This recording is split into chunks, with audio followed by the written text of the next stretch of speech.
A brittle hush drapes itself across Camelot's throne hall, as though even the air remembers when kings once commanded from this place. The banners, long unstitched by time, stir as if restless dreams run their tattered seams. From the high stone ribs of the ceiling comes a low groan, not of wind alone but of memory breathing. Runes etched into the pillars throb with a wan glow, faint as dying embers, refusing to vanish completely. The scent of damp stone clings to the tongue, mingled with iron's shadow, the ghost of battles that stained these floors in lifeblood. Merlin moves through the silence with deliberate steps. His breath spills in the cold, every exhalation like the smoke of a candle snuffed too soon. His eyes search the hollows where torchlight falters. Yet what he finds is not emptiness. The shadows here are not alone. They gather into half-faces, shimmerings of cheek and brow, knights who once bore Camelot's standard. Their eyes glimmer faint, bottomless wells. They look to him not with malice, but with something heavier, expectation. From the dark, a whisper threads itself into being. Merlin! His name, spoken softer than silk yet carried with command. He turns.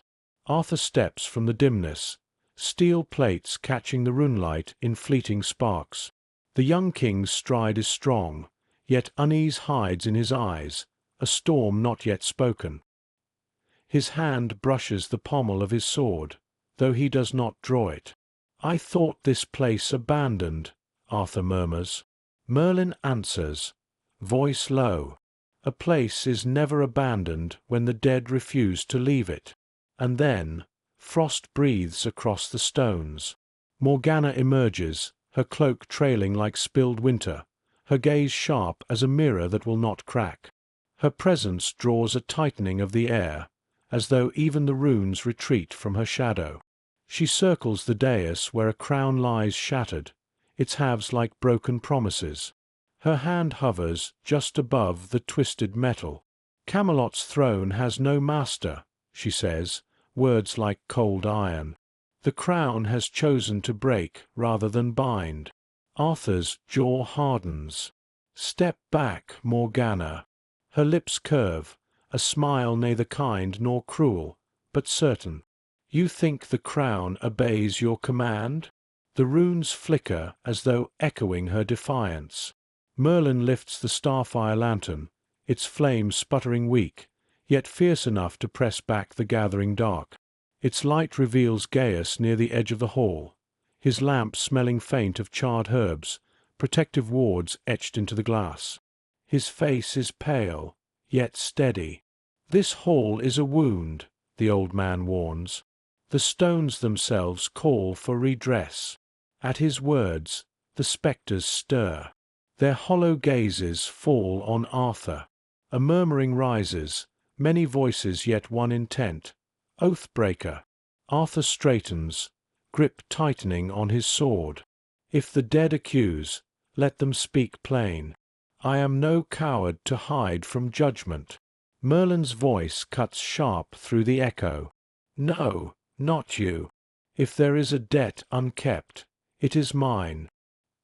His hand trembles around the lantern's handle, and the flame lashes upward, a sudden spear of blue that strikes the pillars. The runes flare in painful brilliance before dimming, as if scorched by his admission. Morgana's smile sharpens, frost spreading further. So the great secret surfaces.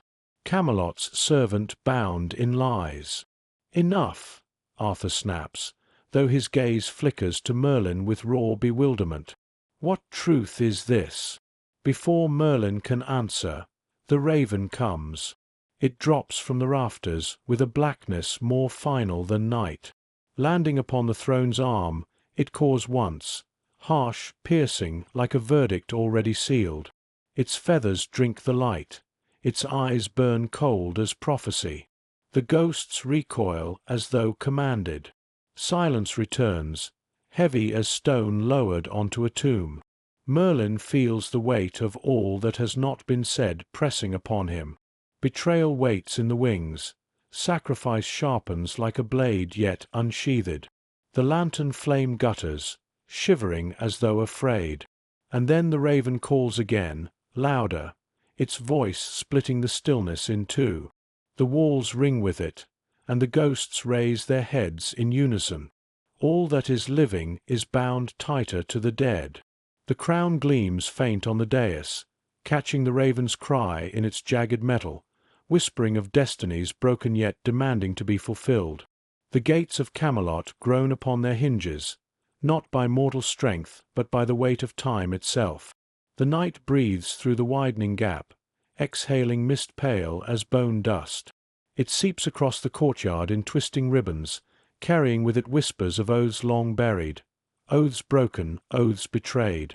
The air thickens, cloying with the stench of damp stone and something older, bitter as iron long left to rust. Then comes the sound, steel against steel, though no hand wields it. A phantom clash reverberates, echoing from wall to wall, and through the white haze they emerge. Knights of Camelot, long buried in soil that never freed them, rise clad in moon-pitted armor. Their footsteps drum hollow against the cobbles, not with life but with the echo of lives already spent. Each rattle of their plate speaks of duty chained beyond the grave. At the threshold stands Merlin, still as a figure carved from shadow, or wrestles with dread inside him, for the sight is both sacred and terrible. The smoke of Gaius's charms clings to his cloak, sharp with burning herbs, but even their protection feels fragile, as if one breath might scatter it. The elder's voice cuts the silence, ragged yet steady. This curse was sown before Camelot's first stone was laid. The walls themselves are its cradle. Arthur moves forward, moon-steel blade raised, and its edge gleams like liquid frost beneath the torchlight. Though the storm wind gnaws at his cloak and the torches sputter toward extinction, his resolve blazes stronger than any flame. "If they mean to test us, let them find me ready," he declares, but the words tremble beneath the weight of what approaches. The knights halt. Their faces, pale masks blurred by mist, tilt toward the living. Hollow eyes lock not on Arthur's defiance, but upon Merlin, eyes fixed not on sins past, but on betrayal yet to come. The judgment in them is not wrath, but certainty. Gwen, unable to bear the silence, sinks to her knees. Her hands clasp tight, and a prayer escapes her lips, fragile as a child's song in winter. Her voice threads through the shadows, but no warmth returns. Instead, the hush deepens, pressing against the heart like a stone. And then a bell tolls. High above, the belfry stands empty, yet each note reverberates like a dirge. The sound peals across the courtyard, measured and merciless, as if time itself counts down the moments left for hope. With each toll, the mist grows thicker, until even the stars are veiled. Merlin's pulse hammers as he feels the threads of fate drawing taut, weaving him into a pattern he cannot escape. The pull burns like fire in his veins, searing deeper than flesh, clawing at his very soul. He lifts his hand, and the runes carved into the courtyard ignite in sudden brilliance. The stones themselves blaze with an otherworldly fire, branding the night with lines of ancient power. The ghosts advance. Their armor groans like trees in storm, their voices rising as one, woven together into a single unyielding word: sacrifice. The starfire lantern flickers in Merlin's grasp, its flame trembling like a heart caught between beats. It wavers as though it too knows the truth, that the choice demanded tonight will not leave him unscarred. The mist coils tighter, the bell tolls once more, and in the silence that follows, destiny leans closer, waiting for Merlin to speak. In the bowels of Camelot, the air tastes of rot and incense long extinguished. The vault breathes dampness, its walls slick with beads of water that catch the torchlight in fractured glimmers, each droplet bending into images not yet born, visions of fire, of shadows, of endings half seen. Beneath the stone ribs of this buried hall, silence reigns, yet it is a silence charged, as though the earth itself holds its breath. Merlin follows the faint glimmer of silver dust scattered like starlight across the flagstones. Each footstep falls heavier than the last, as if destiny itself is pressing him downward.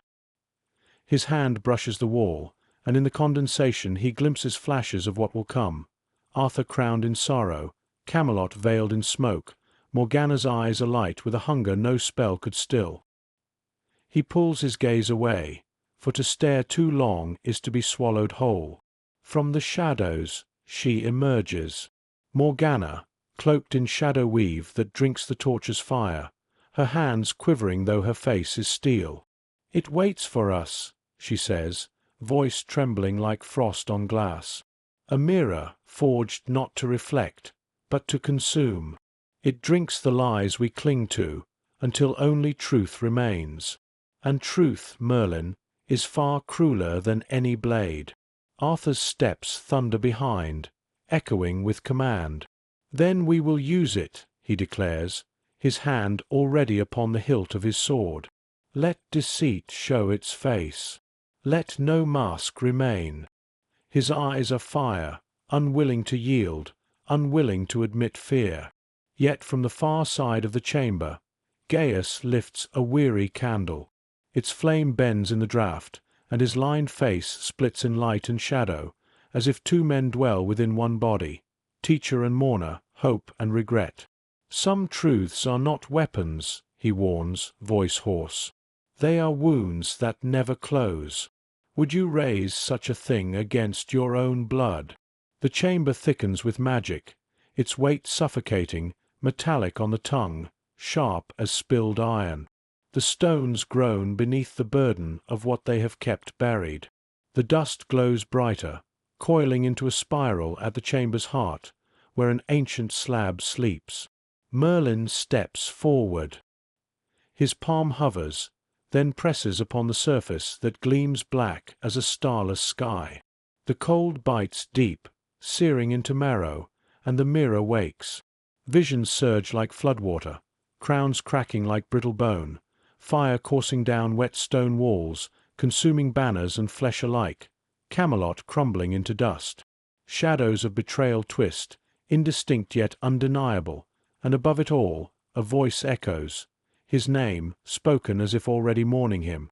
A cry tears through the storm. Gwen's voice, desperate, tender, the sound of someone unwilling to lose what little light remains. "Merlin!" Her plea cuts through the torrent, dragging him back from the abyss. His hand rips free from the mirror's surface, but the damage is done. The vault shudders.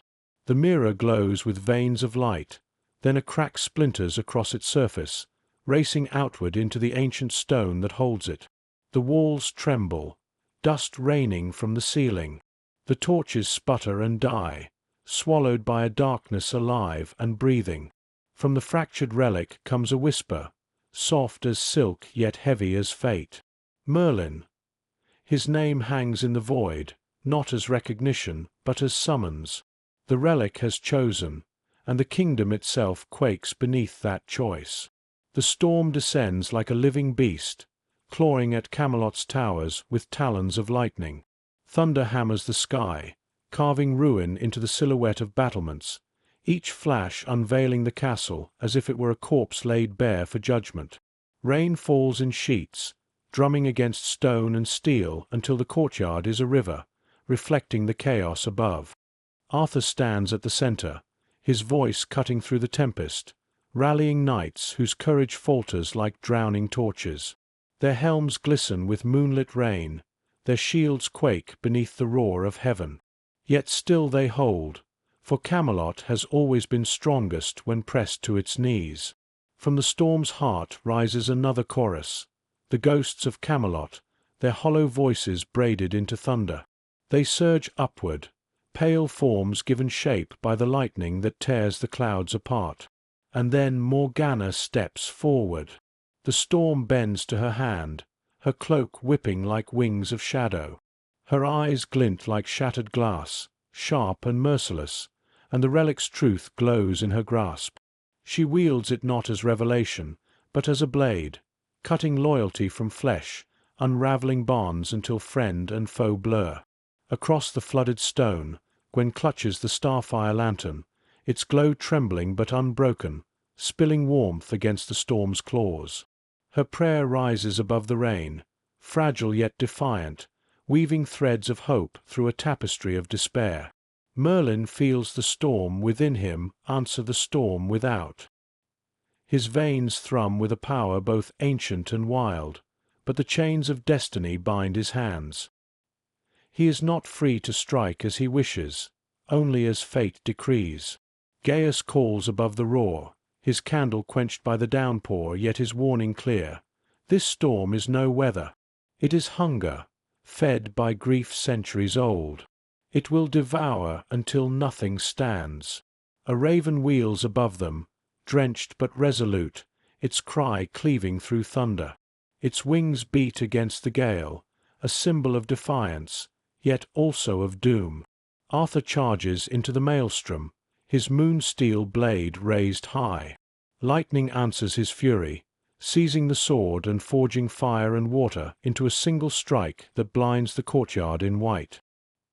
He cleaves through spectres that should not be touched, yet the ghosts only recoil, their empty eyes fixed upon Merlin. The storm bends again, thunder shattering the tower, stone crumbling like sand. A flash rends the night, and in the chaos, Morgana stumbles. The relic slips from her grasp, torn from her hand by flood and fury alike. It vanishes beneath the churning water, swallowed into the earth with a hiss like a wound sealing shut. Silence follows, sudden and unnatural, sharper than any blade. The storm's cry dies mid-breath, leaving only the drip of rainwater from shattered stone. The relic is gone, and with it, the fragile certainty of who holds power.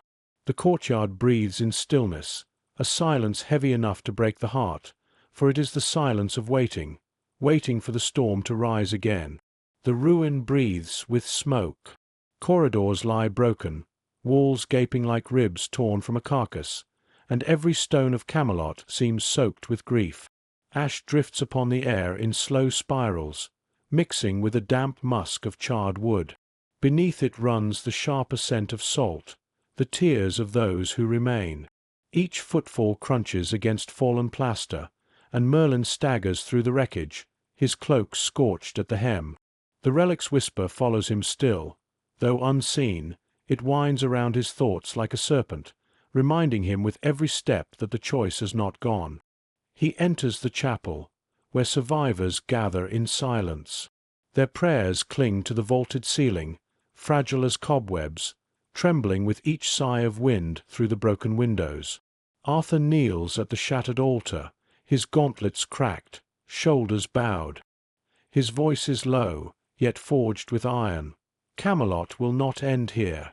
Not while I draw breath.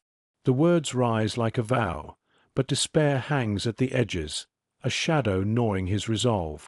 Gwen moves among the wounded, her hands gentle but trembling, each touch a desperate thread holding lives together. Her faith burns quiet, steady even as her face glistens with sorrow. And in the dim rear of the chapel waits Morgana. Her presence is a shadow where light falters, her eyes glimmering not with comfort but temptation. The relic speaks truth, she murmurs to herself, though the words cut the silence. And truth can yet crown me. From the side, Gaius unfurls an ancient parchment, its ink faded to the color of old blood. His voice wavers, yet the words carry weight beyond flesh. These phantoms do not haunt, they guard. They are not chains, but warnings, and the final choice. His gaze rests on Merlin, weary and mournful. Belongs to you alone. The chapel stills. Outside, the storm has broken and left the night hollow. Too quiet, too unnatural, as if the world itself holds its breath. The silence is broken only by the drip of rainwater through shattered rafters. Each drop is a tolling bell, counting down the moments left to decide. Merlin lifts his hand. The air tightens, thrumming with unseen force. Deep beneath the earth, he feels it, the relic alive, hunting for the hand that will bear it. The chapel's candles flicker wildly, their flames bending toward him as if drawn by an invisible tide. Whispers coil around his ears, sweet and terrible, like promises carved in smoke. Then, from the rafters above, a shard of mirror breaks loose and falls. It strikes the stone with a sharp crack, scattering silver light across the chapel. In its fractured gleam, Merlin sees himself multiplied into splintered futures.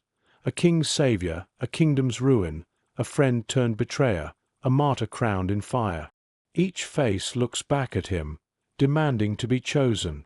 He does not look away, for in the silence he knows the hour of sacrifice draws near, and destiny will accept nothing less.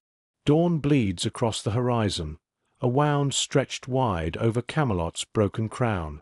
The sky burns red and gold, fire smeared with sorrow, casting the ruins in an unearthly glow. Embers stir in the courtyards, their smoke rising like unanswered prayers, curling skyward only to vanish in the bitter wind. Upon the highest battlement stands Merlin. His cloak, torn and rain-heavy, snaps against the morning air. In his hands rests the relic, alive, restless, its surface shimmering with shifting visions, each one clawing for dominion. Below him, the courtyard fills with silence, but not emptiness. The ghosts of Camelot have gathered, countless as falling leaves, their hollow eyes turned upward. They wait with the patience of centuries, no anger, no mercy, only the certainty of judgment. Their blades glimmer pale, each one a memory sharpened into demand. Arthur ascends the stair, armor dented, splattered with storm's mud and battle's grief. His breath comes hard, but his spirit does not falter. "The relic," he says, voice carrying like iron against stone. "It cannot remain in this world. Tell me, Merlin, will you destroy it, or will it destroy us?" From the shattered court below, Morgana answers, her voice velvet, her venom wrapped in silk. Why should he cast it away, when it could crown him greater than any king? Why should he serve destiny when destiny could serve him? Her words slither up the stones, seeding temptation in the cracks of the morning. Yet Gwen's whisper follows, gentle and trembling, a chain heavier than iron. "Merlin, you are our hope. If you take this power, Camelot will be lost. Trust yourself. Trust us." Her eyes glisten with tears unshed, faith radiant even in ruin. Gaius lingers near the stair, bowed, broken, his candle long extinguished. He does not lift his head, for he knows. His voice is but a sigh. Every path bleeds. Every choice steals. There will be no triumph here, only loss measured differently. The relic hums, restless. Its light fractures, casting colors no mortal eyes were meant to bear across the wet stone. Merlin gazes into its depths, and the visions seize him. He sees Arthur crowned in triumph, only to fall with blood upon his breast. He sees Morgana ascendant, draped in shadow, yet hollow, her victory curdled to dust. He sees Camelot rebuilt on rivers of blood, banners raised high above graves too many to count. And he sees silence, stone and ivy swallowing all, the kingdom gone, remembered only by the earth itself. Each vision digs into his soul, carving scars before they are even lived. His grip trembles, yet he does not release it. Around him, the air shivers. Ravens circle overhead, their wings black strokes across the bleeding dawn, their cries ringing like funeral bells tolling the end of an age. Merlin raises the relic high. Its heat surges, burning through skin into bone, through bone into spirit, until he feels himself unravel in its grasp. The ghosts below raise their swords in unison, a legion demanding the debt be paid. The relic's light bursts outward, painting the sky in shattered rainbows, dazzling, terrible. Merlin closes his eyes. The weight of every prophecy, every secret, every love unspoken presses into him. Fire sears his hands, destiny sears his soul. The dawn trembles as if waiting to see which thread he will sever, which future he will condemn. And in that moment between heartbeat and silence, all of Camelot holds its breath.